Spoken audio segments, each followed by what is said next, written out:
Assalamualaikum warahmatullahi wabarakatuh, Dok. Ya. Dok, perkenalkan nama saya Iren, umur 45 tahun.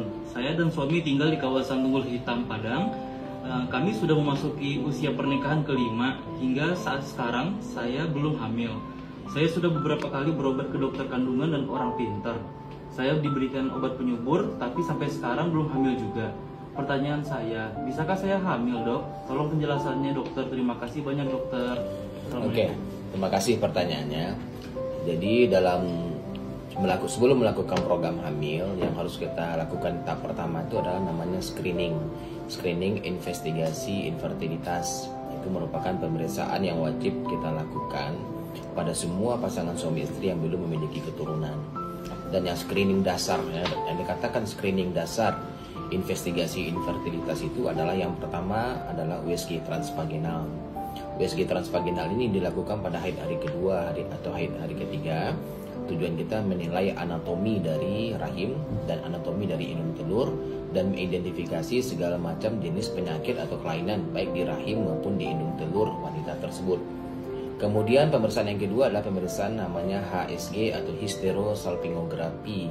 Itu adalah pemeriksaan yang menggunakan ronsen fotopelvis dengan menyemprotkan cairan kontras ke dalam rahim dan kita lihat alirannya di saluran tuba atau saluran telur. Apakah tubanya lancar atau ada yang tersumbat. Jadi fungsi HSG adalah untuk memastikan patensi tuba.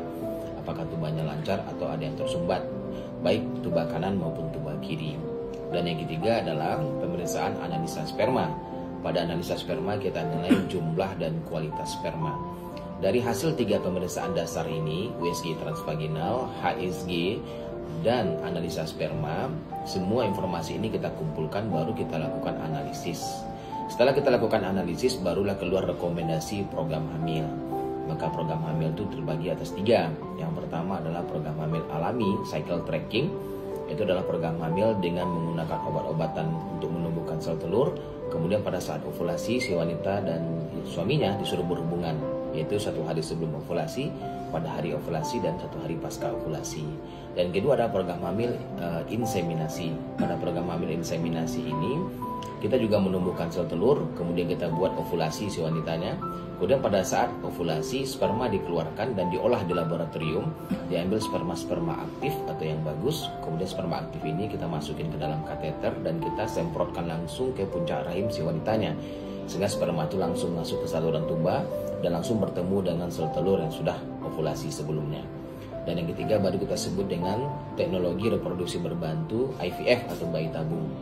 Apa perbedaannya pada teknologi reproduksi berbantu IVF atau bayi tabung ini adalah IVF atau bayi tabung ini kita lakukan apabila terjadi kesumbatan pada kedua tuba sehingga tidak memungkinkan hamil secara alami ataupun dengan inseminasi.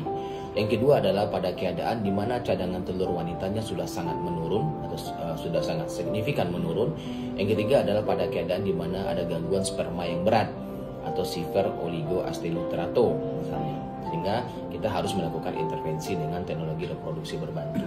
Apa saja tahapan teknologi reproduksi berbantu atau IVF ini adalah, yang pertama adalah kita tumbuhkan semua sel telur sebanyak mungkin dengan menggunakan obat-obat suntik. Kemudian setelah semua telurnya tumbuh dan matang, kemudian semua sel telur yang ada pada kedua indung telur wanita tersebut kita panen. Cara memanennya adalah menggunakan USG transvaginal yang terhubung dengan jarum halus dan si pasiennya kita bius. Kemudian semua sel telur yang ada pada kanan maupun kirinya itu kita ambil atau kita sedot satu persatu. Dan semua sel telur itu kita kumpulkan di laboratorium dan masing-masing sel telur kemudian kita buahi dengan 1 ekor sperma. Nah nanti baru 24 jam kemudian kita lihat berapa sel telur yang terbuahi. Dan kemudian kalau sel telur tersebut terbuahi, kita kultur dalam sebuah medium laboratorium untuk menjadi embrio.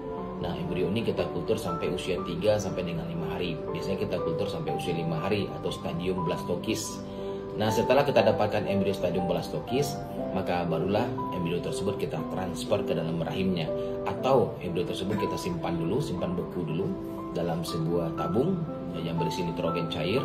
Kemudian baru kita transfer pada siklus haid berikutnya. Yaitu kita masukin ke dalam rahim lebih kurang 1 cm di bawah puncak rahim. 2 minggu setelah embrio kita masukin baru kita lihat hasilnya apakah embrio tersebut menempel atau tidak. Jadi pada program hamil bayi tabung itu yang kita bantu adalah proses pembuahannya saja. yaitu pembuahannya kita lakukan di laboratorium, di mana sel telur wanita kita ambil, sperma suami kita ambil, kemudian kita bantu buahi yang kita sebut dengan ICSI, intracytoplasmic sperm injection, menginjeksikan sperma ke dalam sel telur. Kemudian setelah jadi embrio kita tanam ke dalam rahimnya. Kemudian kalau terjadi penempelan embrio dan terjadi kehamilan, maka kehamilan berikutnya sama saja dengan kehamilan normal lainnya, atau kehamilan alami ataupun kehamilan dari program hamil selain bayi tabung. Demikian, terima kasih. Assalamualaikum warahmatullahi wabarakatuh.